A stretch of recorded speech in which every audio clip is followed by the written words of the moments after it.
Jesus diz: às vezes, eu coloco você em situações onde você percebe que não precisa de ninguém além de mim. Não se preocupe com o futuro. Você tem a mim, e eu vou guiar seus passos. Confie, eu não esqueci de você.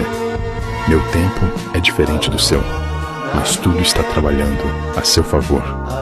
Tenha fé, mesmo quando achar que não vai conseguir. Saiba que eu posso todas as coisas.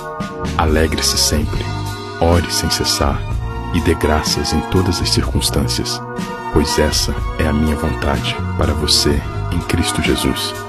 Eu sou o mesmo ontem, hoje e para sempre. E nunca esqueça, eu amo você, meu filho, e sempre amarei. Amém. Se você acredita, comente Amém e envie esta mensagem para a pessoa que Deus colocar em seu coração. Deus abençoe.